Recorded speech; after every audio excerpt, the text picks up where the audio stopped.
Dessa forma, para começar, eu gostaria de convidar o senhor Bruno Quick, ele que é gerente de políticas públicas do Sebrae e vai falar com a gente sobre as ações inovadoras para o incentivo ao empreendedorismo local. Por favor.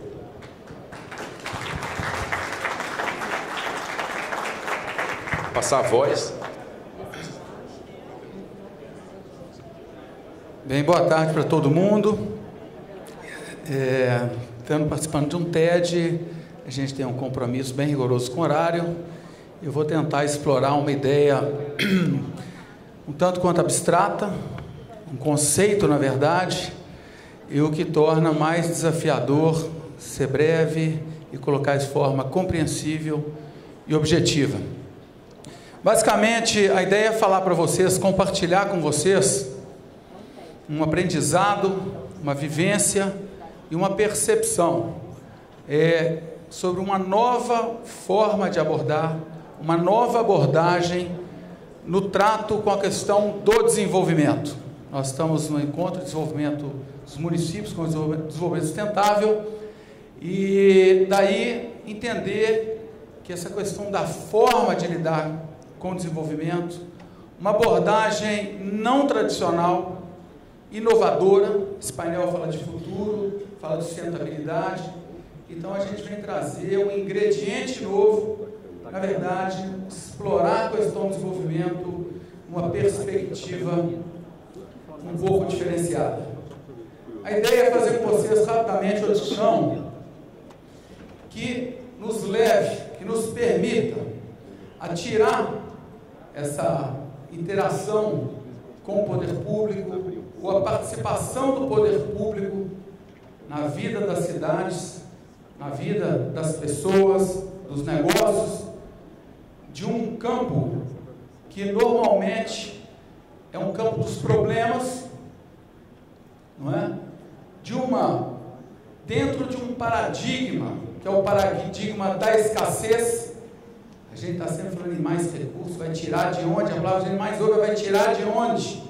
Ou seja, essa é a essência do paradigma da escassez, não é? E permita-nos levar para o campo das soluções, não é? E o campo, ou nos posicionar dentro do paradigma da prosperidade, das relações de perde-ganha para relações de ganha-ganha. Com isso, nos tirar da condição de reféns dos problemas, das urgências. Então tudo é problema, tudo é problema, tudo é problema, né? Ditado pelas urgências dos problemas que nós não resolvemos antes, não é? E nos colocar numa perspectiva de verdadeiros protagonistas dos avanços, da sustentabilidade, através essencialmente da inovação. E aí, dentro do paradigma da escassez, né, da abordagem tradicional do desenvolvimento, ou da vida das pessoas, da cidade, a gente depara com prioridades convencionais, não é? Então a gente ouve falar dos problemas da saúde, dos problemas da educação, dos problemas da segurança, dos problemas da infraestrutura, dos problemas da seguridade social, e agora a última moda ou necessidade é nós lidarmos com os problemas fiscais. Só abrir jornal, assistir televisão, só está vivo para ver, não é? E a questão é, como é que nós mudamos então desse campo dos problemas, não é? Saímos do campo dos problemas e vamos para o campo da solução, sendo que a gente não pode deixar a saúde, a educação, a segurança, a infraestrutura, a seguridade social e a questão fiscal. Isso não está em discussão. Existe um elemento, né, que no falar não é novo, mas no agir, no priorizar, essencialmente, que é essa questão tratada agora, é um tanto quanto novo, se não é que ainda inexiste para muitas administrações públicas, que é ter dentre as prioridades, tornar um conjunto de prioridades inovador. Todas essas prioridades, elas se modificam, elas se reposicionam, elas mudam de campo, quando nós também temos a prioridade do desenvolvimento. O desenvolvimento é um vetor que aponta as demais prioridades para a solução. A solução, a melhoria da saúde, a melhoria da educação, a melhoria da segurança, a melhoria da infraestrutura, a melhoria da seguridade social, a melhoria da questão fiscal. Não preciso explicar muito, vocês sabem o que é isso. Para dar um exemplo, a questão fiscal, onde não tem economia pujante, sequer tem base de arrecadação. Para dar um único exemplo dos diversos. Então, o desenvolvimento é um ingrediente que permite ordenar os demais e muda completamente, daí a sutileza que torna difícil que nós comuniquemos e convencemos muitos dos líderes envolvidos no processo de administração pública ou ligados ao processo de desenvolvimento. Mas também no desenvolvimento nós podemos cair numa armadilha. Nós podemos pensar ou focar no quê? O que fazer? O que fazer? O que eu preciso? O que é necessário? E aí nós caímos, será que nós precisamos de mais políticas? É um problema do quê? Faltam políticas? Então as imagens falam um pouquinho, nós poderíamos encher telas e telas de iniciativas com logomarcas bonitas, nomes, esforços. E a gente se pergunta, será que é falta de estruturas? Essa é a visão convencional. Vamos inventar uma nova estrutura. O problema é necessariamente a estrutura, sem com isso desmerecer ou desprezar a questão das políticas ou a questão das estruturas. A questão é o elemento adicional, o que realmente está faltando. Com o que a gente tem, não daria para fazer mais? Não é? Então, a questão das estruturas, algumas ilustram, federais, estaduais, municipais, da sociedade civil. Será problema de recursos? Não é? Então, a gente pega alguns dos órgãos e vê bilhões e bilhões, centenas de bilhões, não é? Então, não nos parece ser a razão do não ocorrência do desenvolvimento que nós estamos buscando, estamos discutindo aqui nesse encontro. Ou será o conhecimento, que é algo mais atual, que é um intangível, que quanto mais distribui, mais se tem, ou seja, é algo que está no campo do novo. Mas ainda assim, hoje, com as redes sociais, com a tecnologia da informação e da comunicação, com o YouTube, não é? Com o Google, com ensino à distância, com compartilhamento de ideias na internet, os portais, o portal do desenvolvimento, tantos mais, a gente também observa que há uma fartura de conhecimento disponível e acessível, não é? Então, nós seguimos nos perguntando e temos uma percepção, e essa sim é a que a gente veio, a gente busca compartilhar. O entendimento é que existe uma ênfase excessiva no que, existe uma falta de ênfase no como fazer as coisas. Essa questão pertence ao campo da inovação organizacional. Isso é tratado, não é, na teoria das restrições, aonde você precisa fazer novas coisas com aquilo que você já dispõe. O iPhone talvez seja o melhor exemplo de pegar um touchscreen que já existia, um vidro resistente, processadores, softwares, etc, etc, etc, esvaziar um quarto de filmadora, gravador, máquina fotográfica, computadores, pegar um quarto de equipamento e fazer caber num aparelhinho como esse, que deu acesso ao conhecimento já disponível para bilhões de pessoas. Outras fábricas vieram atrás. Então, é um pouco do como, mais do que a pergunta do que fazer. E nesse campo, então a gente quer explorar o seguinte: mais do que articular, mais do que a articulação, que é o que fazer, o importante é o como. Uma articulação mobilizadora, que vá além dos tratos e que seja capaz de apaixonar as pessoas com a ideia, de gerar comprometimento, desejo compartilhado, objetivo comum, um planejamento Fala-se que não tem planejamento. Existe 1000 técnicas de planejamento, curso de planejamento, pessoas que sabem planejar, mas planejamento participativo é algo completamente diferente, porque novamente mobiliza, envolve, compromete, constrói visões compartilhadas. Pactuações institucionais, estáveis, duradouras, sinceras, verdadeiras, feitas para durar. Ação ou atuação integrada. Planejou junto, articulou, institucionalizou, vamos nos movimentar juntos, vamos realizar juntos. De novo, os elementos presentes são muito diferentes. Uma gestão dinâmica, não é? Lá no planejamento, o planejamento participativo é um passo, mas depois, no acompanhamento, no monitoramento, na avaliação, na decisão de novas medidas, mudança de rumo. Então a ideia é que nós possamos ter o dinamismo necessário ao mundo real, onde as coisas mudam, onde chove ou não chove, onde vários elementos estão fora do nosso controle, não é?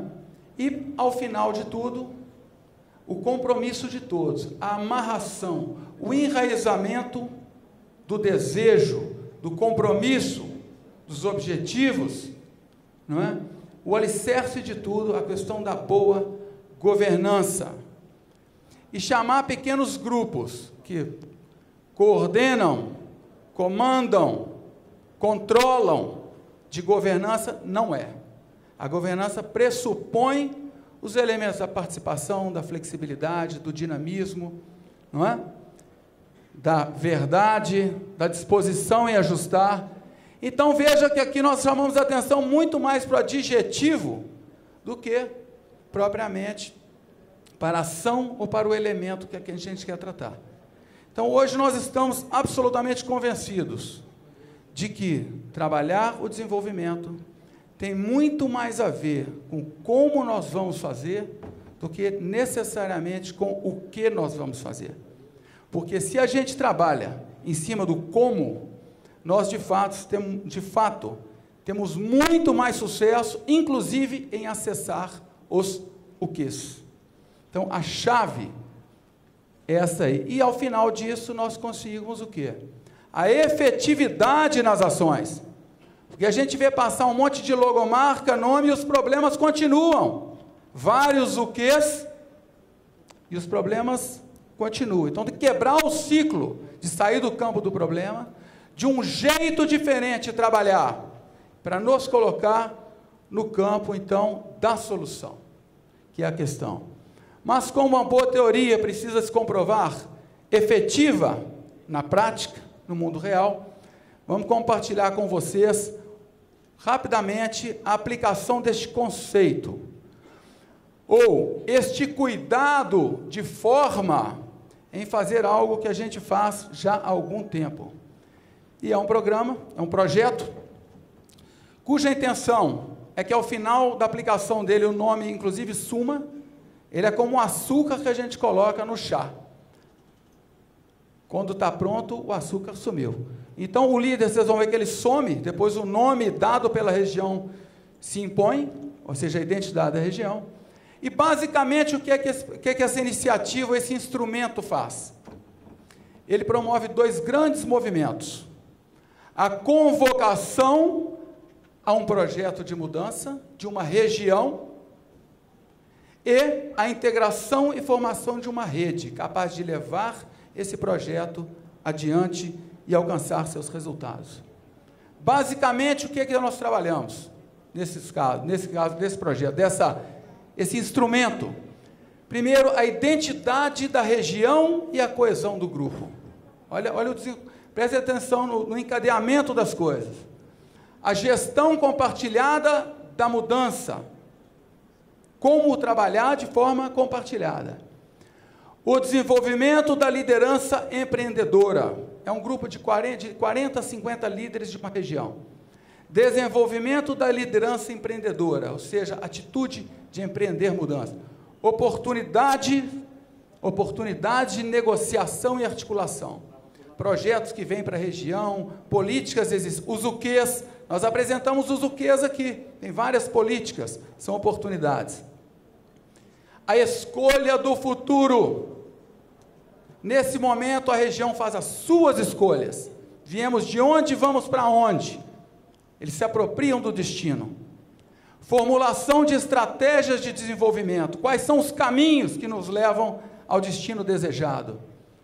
Aí técnica, aí entra o quê? Um plano de ação, nós usamos o Balance Scorecard para tirar os eixos estratégicos. E ao final, para ser coerente com o conceito, a institucionalização e a governança. Tá? As fotografias ilustram, são fotos reais de cada um desses momentos. Nos projetos que a gente fez ao final, no início e ao final, uma reunião, aqui tem 600 pessoas, 600 lideranças pactuando, se comprometendo. Experiências, nós temos várias aplicadas de forma diferente. Aonde nós zelamos pelo como fazer, foi onde a gente teve o resultado que a gente desejava. E eu vou apresentar duas dessas experiências. Novo Sul. Quando a gente foi lá, não tinha porto de Rio Grande, não tinha energia eólica, não estava duplicada essa rodovia. E o elemento central está naquela notícia de jornal. 2 municípios que não conversavam, se rivalizavam, juntos trabalhando pela duplicação da rodovia, cuja fotografia está em cima à direita. Praticamente concluída. Um projeto de quase 3 décadas de demanda. Essas fotos são de lá, das eólicas de lá, e aquela é uma foto do grupo do líder visitando o porto de Rio Grande, um estaleiro, que tem um dos 2 maiores, tem 2 dos maiores diques secos do Brasil.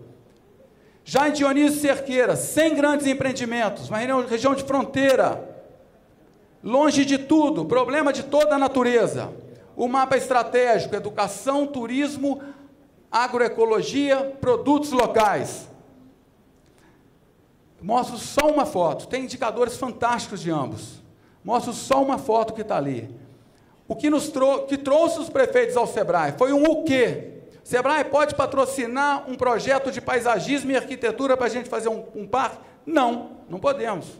Mas nós podemos ajudar vocês a fazer um projeto que vocês vão conseguir coisa uma iniciativa, um movimento que vai conquistar muita coisa melhor do que isso.